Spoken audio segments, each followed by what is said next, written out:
The Labour Party continue to lose the support of the northern working class, the mainstream media take the side of the EU when it comes to fisheries, and we talk about the new age of the new alternative media. Hello everyone and welcome to another show. Today we're talking about the reasons behind Boris Johnson and the Conservatives managing successfully to gather support from various parts of the country during the last election, from the north, the Midlands, the working classes, everybody, and how it's going so far and where it could lead to. Now, there are a number of reasons. In this video, I'm talking about three main reasons that this happened, so make sure you watch at the end of the video and to find out all of them. And if you're new to the channel, make sure you subscribe and click on the bell next to it so you get notified. We have a daily show at 5:45 p.m. Now, the first reason. Firstly, we're looking at the latest polls. We can see that even since the election that we just had recently, Conservatives continue to have a massive support across the country. Basically, almost half the country now back the Tories. This is the same old evil Tories that everybody used to hate. Now, this is because Boris Johnson has tried his best to basically reform the party and the way they're doing everything. Now, it's not the end. We have in the past recently been criticising Boris Johnson's government on a number of issues, some of the interventionist policies in the markets and the way they've been handling certain things. But in this video, we're going to pay some compliments to the Conservative government. Firstly, the main reason, one of the reasons that all this has happened is thanks to the mainstream media. The mainstream media are becoming so reckless and arrogant with their approach to politics and current affairs that it's basically put off ordinary people out there. Now, there's a segment that ITV News did the other day on fisheries. Now, we have now left the European Union. We are now in the transition period. This is the time for our news to basically report what's happening in this country. But they did a segment to defend the European fishermen when it comes to our UK waters, to basically show the whole country, oh, look at these poor Dutch and French fishermen suffering because of Brexit. There are new rules on the horizon and the Dutch are worried. Here in the port of Den Helder, they've been landing fish caught in UK waters for decades. The value of the catch brings little to Britain, and here they harbour fears of what is to come. Selling his fish has paid Kudo Betsema's bills for 35 years, and as he steers a course for home, he's unsure of his industry's direction. In 1 year, we fish 80% of the year in English waters. I'm afraid that the UK say, stop, no European fishing vessels in our waters. These vessels represent not just an industry, but livelihoods. Many of the people here have earned an income in UK waters for decades, and right now they feel under threat. Out of the EU, Britain expects more fish, but here they don't want to give anything away. It is a zero-sum game. Whatever you gain, I lose, and vice versa. Are you willing to lose? I mean, No, we are not. We have a very simple message. Don't change the current systems. Well, that's absolutely ridiculous. Firstly, we have now left the EU. We are in the transition, and somehow the ITV News think this is the time to look after the Dutch and the French fishermen against our own interests. That makes no sense. Secondly, nobody is advocating for isolation. Even after a potential trade deal, we still want to obviously trade again fisheries and other industries in general. So nobody is saying to the Dutch or the French fishermen to completely go away. There's going to be a mutual agreement at some point, hopefully. So that's the second problem. Third problem is, over the last 30 years, when was the last time you saw the BBC or ITV or Sky actually doing a proper segment or a show on how the EU policies have been affecting our fishermen in this country? Nobody cared. Absolutely nobody cared. So this is the one reason, the first reason, that ordinary people are becoming obviously more anti-establishment. And Boris Johnson, even though he's a Conservative, a Tory, but his government is an anti-establishment government, even though it's still establishment, which is ironic. It's basically similar to what's happening in America with Donald Trump, an establishment figure being anti-establishment. Margaret Thatcher did the same thing in the 80s. Ronald Reagan did the same thing in the 80s. So it's nothing new about that. That's the first reason. And second reason, the whole media in general obviously is having a problem. There are some exceptions. Andrew Neil is one of them. Andrew Neil is one of the few broadcast journalist who speaks the truth. He did an interview about what's happening in France and in Europe, and he actually points out all the problems. I mean, it's generally agreed that no deal would not be good for Britain. I understand that. But the Eurozone is stagnating. France is rocked by strikes and unrest. Germany is in industrial recession. Italy is in an economic recession. Are you sure that the EU could afford no deal? I'm surprised that a journalist doesn't know that there are no strikes anymore in France, but that's not a problem. Yeah, no strikes, no problems in France. Nothing's happening in France. Everything's good. But I'm going to let Andrew Neil actually destroy here because that's better. Growth rates You of had the 2 Eurozone. months of strikes and you've had a year of the Gilets jaunes.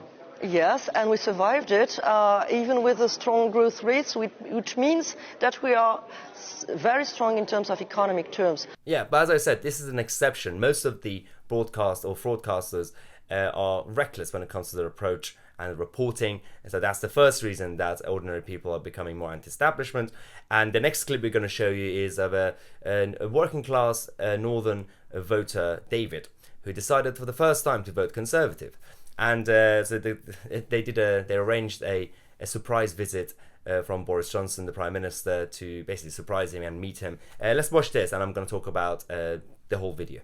Mum and Dad were both Labour voters, as was the majority of my family, so I've always grown up with the impression that, you know, Labour was the party for the working man, and going against that would almost be betraying, you know, who I was or who the sort of area that I came from.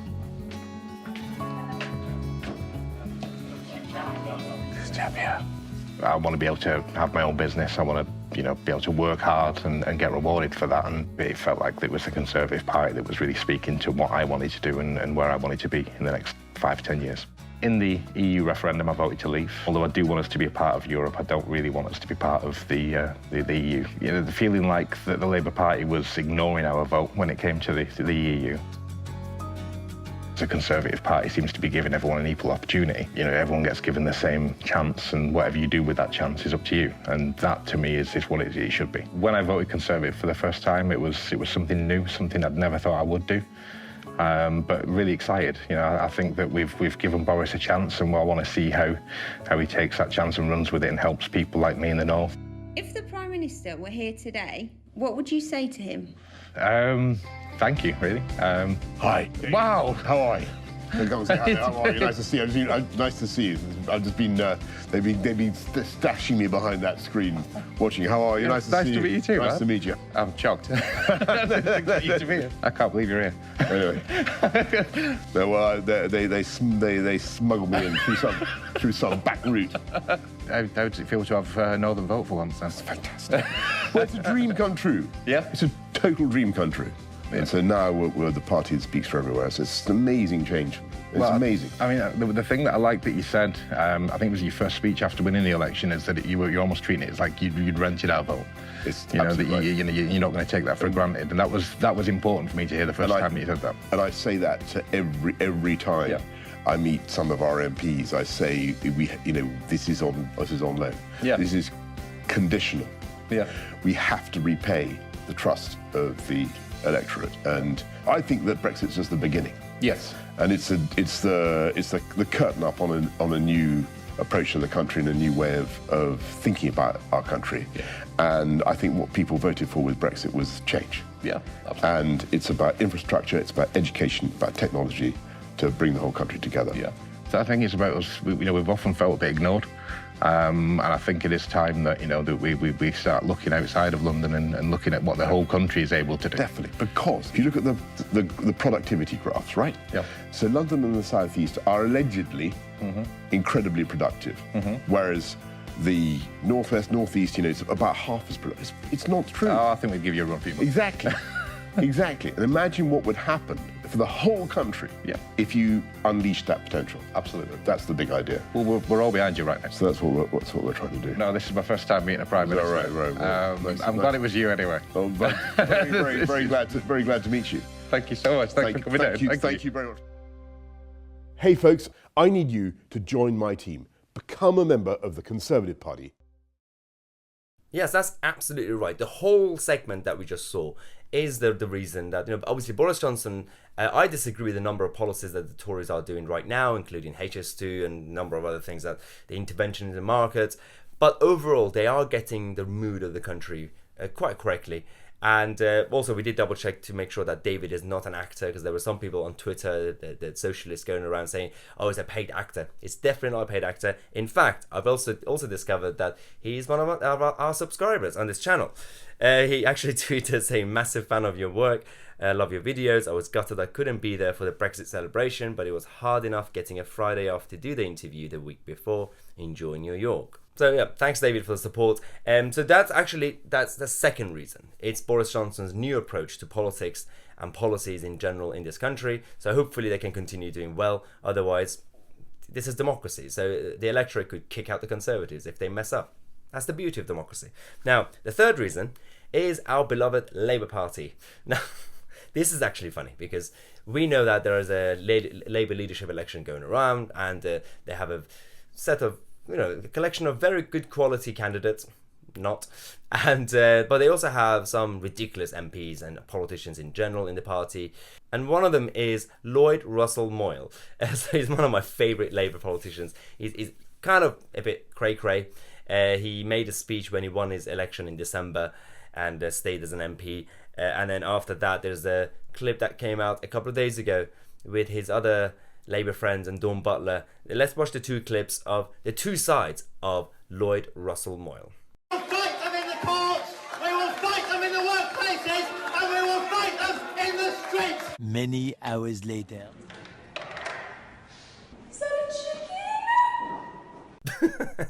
Yeah, I'm absolutely terrified of these hardcore socialist Labour politicians. So yeah, this is what we're dealing with right now. People like him. That's the third reason, that ordinary people have abandoned Labour. It's very simple. They're no longer a serious party. They're a bunch of chicken.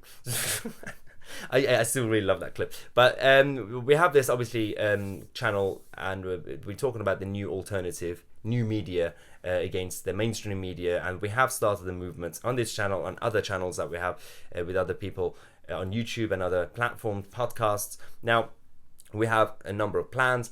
Obviously, I'm in New York for the next couple of weeks or something. I'll be back soon because we have obviously a huge plan that we'll be announcing very soon to have a new media outlet to basically fully compete against the establishment. We'll be completely independent. And but I want to say a huge thank you to all of you for supporting us so far. A huge shout out to everyone in the UK, especially Lacey. Thanks for the support, and everybody else. I'll be back very soon. If you enjoy the content, make sure you subscribe and click on a bell next to it. We have a daily show at 5:45 p.m. I'm Tousi, and I'll see you guys tomorrow with a new video.